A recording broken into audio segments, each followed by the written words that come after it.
सभी साधकों को जय जय श्री राम। आज हम भगवत गीता के छठे अध्याय के 21वें श्लोक का अध्ययन करेंगे। तो आइए शुरू करते हैं। कृष्णाय वासुदेवाय हरये परमात्मने प्रणतः क्लेशनाशाय गोविंदाय नमो नमः। श्री कृष्णं वंदे जगद्गुरुम। जय जय श्री राम। आइए पठन शुरू करते हैं। ओम श्री परमात्मने नमः। श्रीमद् भगवद गीता अथ षष्ठोऽध्यायः। श्री भगवानुवाच। 21वां श्लोक है। सुखमात्यंतिकं। देखिए यहां पे सुखमा, सुखमा सीधा है। इसके बाद जो आधा त है उस पर हमें आघात देना है, बल लगाना है। तो ये हो जाएगा सुखमात्य, सुखमात्य। और इसके बाद जो आधा न है उस पर भी हमें बल लगाना है। तो ये हो जाएगा सुखमात्यंती, सुखमात्यंती। ठीक है। इसके बाद क के ऊपर जो विसर्ग है उसका उच्चारण यंग इस प्रकार से होगा, यंग, यंग इस प्रकार से, क्योंकि आगे जो है य लिखा हुआ है। तो अंग की बिंदी को और य को दोनों को एक साथ जोड़ करके तो ये कैसे हो जाएगा? सुखमात्यंतिकं, सुखमात्यंतिकं। ठीक है। इसके बाद है यत्तद, यत्तद, यत्तद इस प्रकार से बोलेंगे तो पूरा पद आपका बन जाएगा सुखमात्यंतिकं यत्तद, सुखमात्यंतिकं यत्तद। इस प्रकार से बोलेंगे। अगला पद है बुद्धि, बुद्धि। यहां पे देखिए आधा ध है, बुद्धि, बुद्धि। तो यहां पर जो आधा ध है, आधा ध है, इस पर हमको आधा द पे हमको आघात देना है। और इसके बाद ग्राह, ग्राह्य। तो जो इस पे जो ग्रह है इस पर हमको बल लगाना है, आघात देना है। तो बुद्धि ग्राह्य, बुद्धि ग्राह्य। इसके बाद है म। तो बुद्धि ग्राह्य मति, बुद्धि ग्राह्य मतीन्द्रियम, द्रियम, मतीन्द्रियम। तो ये पूरा पद हो जाएगा बुद्धिग्राह्य मतीन्द्रियम, बुद्धिग्राह्य मतीन्द्रियम। तो पूरी पंक्ति पढ़ते हैं। सुखमात्यंतिकं यत्तद बुद्धिग्राह्य मतीन्द्रियम, सुखमात्यंतिकं यत्तद बुद्धिग्राह्य मतीन्द्रियम। किस प्रकार से इसको पढ़ेंगे? देखिए अंत में इसके य और म के नीचे हलंत लिखा हुआ है, हलंत लगा हुआ है। तो यम बोलेंगे, यमा नहीं बोलेंगे, यम बोलेंगे।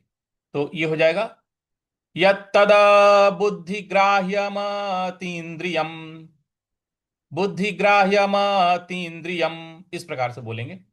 अगला पद है वेत्ति यत्र न चैवायम, वेत्ति यत्र न चैवायम। देखिए यहां पे वेत्ति, वेत्ति, यहां जो आधा त है इस पर हल्का सा बल लगाना है। यत्र, यत्र जो लिखा हुआ है तो यहां त्र पे हमको बल लगाना है, आघात देना है। तो वेत्ति यत्र, वेत्ति यत्र न चैवायम, चैवायम। च के ऊपर दो ए की मात्रा है। इसको हिंदी में तो ए बोला जाता है लेकिन संस्कृत में इसको आई बोला जाता है, आई। चैवायम, चैवायम इस प्रकार से इसको बोलेंगे। तो ये हो जाएगा वेत्ति यत्र न चैवायम, वेत्ति यत्र न चैवायम।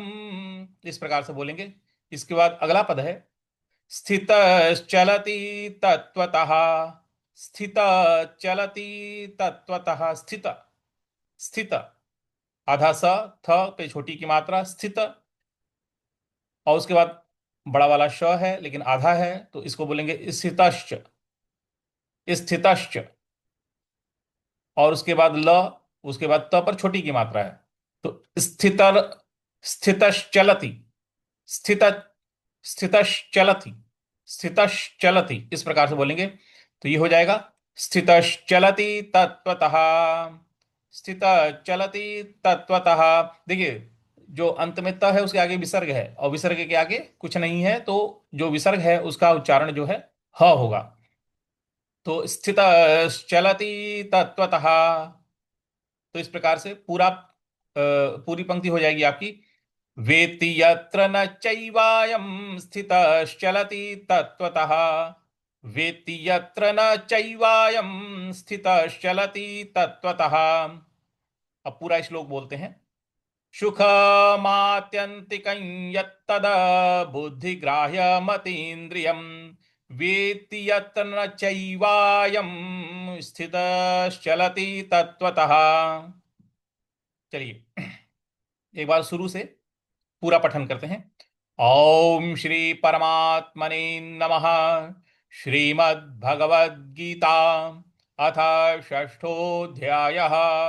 श्री भगवानुवाच सुखमात्यन्तिकं यत्तद् बुद्धिग्राह्यमतीन्द्रियं, वेत्ति यत्र न चैवायं स्थितश्चलति तत्त्वतः। इस प्रकार से अब सभी लोग एक साथ शुरू से एक बार इसका पठन करते हैं। सभी लोग एक साथ बोलेंगे। ओम श्री परमात्मने नमः। श्रीमद्भगवद्गीता अथ षष्ठोऽध्यायः। श्री भगवानुवाच सुखमात्यन्तिकं यत्तद् बुद्धिग्राह्यमतीन्द्रियं, वेत्ति यत्र न चैवायं स्थितश्चलति तत्त्वतः। इस प्रकार से इसका हमें उच्चारण करना है। अब शब्दार्थ की तरफ आते हैं। तो श्री भगवान उवाच, श्री भगवान बोले। सुखम का अर्थ होता है सुख, आत्यंतिकम का अर्थ होता है आत्यंतिक, आत्यंतिक मतलब सात्विक सुख से विलक्षण, जो पूरा विलक्षण है, सात्विक सुख है जिसके अंदर। यत, यत का अर्थ है जो। बुद्धिग्राह्यम, बुद्धिग्राह्यम का अर्थ है बुद्धि ग्राह्य है, ग्राह्य मतलब ग्रहण करने वाली, बुद्धि ग्राह्य है। अतीन्द्रियम, अतीन्द्रियम, अतीन्द्रियम का अर्थ है अतीन्द्रिय, जो इंद्रियों से अतीत होता है, जिस पर इंद्रियों का प्रभाव नहीं होता है। वेत्ति, वेत्ति का अर्थ है अनुभव करना। यत्र, यत्र का अर्थ है जिस अवस्था में। इसके बाद है न, न का अर्थ है नहीं। च, च का अर्थ है और। एव, एव का अर्थ है फिर भी, फिर कभी भी, इस प्रकार से। तो एव का अर्थ है फिर, कभी। स्थितः का अर्थ है स्थित, स्थितः का अर्थ है स्थित हुआ। चलति का अर्थ है विचलन, विचलित। चलति मतलब चल जाना, विचल जाना। तत्वतः, तत्वतः का अर्थ है तत्व से। ठीक है, तो पूरा अर्थ क्या बन रहा है इसका। श्री भगवान बोले, इंद्रियों से अतीत, केवल शुद्ध हुई सूक्ष्म बुद्धि द्वारा ग्रहण करने योग्य जो अनंत आनंद है, उसको जिस अवस्था में अनुभव करता है। कौन अनुभव करता है, साधक अनुभव करता है। और जिस अवस्था में स्थित यह योगी परमात्मा के स्वरूप से विचलित नहीं होता है,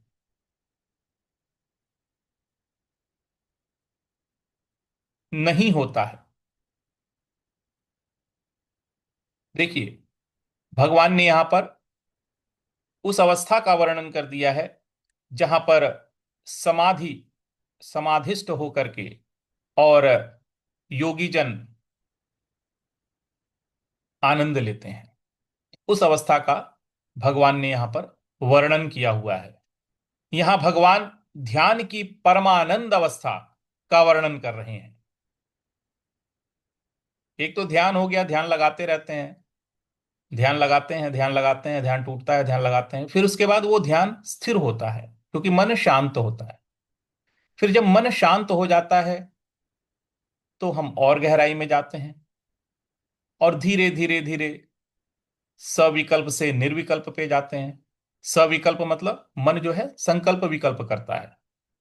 फिर निर्विकल्प में जाते हैं। जब निर्विकल्प में जाते हैं तो संकल्प विकल्प का लोप होने लगता है, और फिर उस अवस्था से समाधि की ओर हमारा प्रवेश होता है। जब समाधि की अवस्था में हम गहरे उतरना शुरू करते हैं तो वहां पर जो आनंद हमारे आनंद कोश से, और फिर उसके बाद परमानंद की अवस्था में जब हम जाते हैं, तो वह अवस्था का वर्णन भगवान यहां पे कर रहे हैं। तो भगवान यहां बता रहे हैं कि जब साधक का मन पूरी तरह शांत होकर आत्मा में स्थिर हो जाता है, तब साधक को ऐसे दिव्य सुख का अनुभव होता है जो आत्म स्वरूप में ही मिलता है। दूसरा उसका कोई अनुभव का हिसाब किताब भगवान ने इंद्रियों के द्वारा नहीं बनाया हुआ है। जो सुख आपको आत्मा से आत्मा में ही मिलना है, उस अवस्था तक जाना होगा। इसलिए भगवान यहां पर बता रहे हैं उसका अनुभव बाह्य इंद्रियों से नहीं किया जा सकता है। वह जो सुख है, वह जो आनंद है, जो परमानंद है, उसका अनुभव इंद्रियों से, बुद्धि से, इन सब चीजों से किया ही नहीं जा सकता है, क्योंकि ये सब स्थूल हैं। बाहरी चीजों की सुख शांति और उधर की ओर भागने वाली चीजें हैं। लेकिन जो परमानंद है वो परम शांति है, और उसका अनुभव हमें उस स्थिति में होता है। वह आनंद असीम होता है, अविनाशी होता है, और वह सांसारिक सुखों से कहीं अधिक श्रेष्ठ होता है। यानी उस आनंद को जब आप प्राप्त कर लेते हैं तो उसके बाद सांसारिक आनंद आपको तुच्छ नजर आने लगते हैं। उसे ही परमानंद कहते हैं, जिसकी प्राप्ति के बाद साधक उस स्थिति से हटना ही नहीं चाहता है। जब उस अवस्था को साधक प्राप्त कर लेता है तो फिर उसे सांसारिकता में उतरने की इच्छा ही खत्म हो जाती है। वो इच्छा ही नहीं रखता है, आना ही नहीं चाहता है। अतः भगवान की दी हुई इस शिक्षा से हमें जो भगवान ने स्थिति बताई है, अपने ध्यान में उसे प्राप्त करना है। यही हमारी गीता साधना का चरम और परम लक्ष्य होना चाहिए। जिस अवस्था को भगवान ने इसमें लक्षित किया है, बताया है कि उस परमानंद अवस्था तक हमें पहुंचना है, तभी जाकर के हम परमात्मा को जान पाएंगे, उस तत्व को जान पाएंगे। ये भगवान ने हमें सीधा, अगर मानते हैं आप, तो आपको सीधा आदेश दे रहे हैं कि आप उन्हें प्राप्त कीजिए। तो आज के लिए हम इतना ही रखते हैं। कृष्णाय वासुदेवाय हरये परमात्मने प्रणतः क्लेशनाशाय गोविंदाय नमो नमः। श्री कृष्णं वंदे जगद्गुरुं। जय जय श्री राम।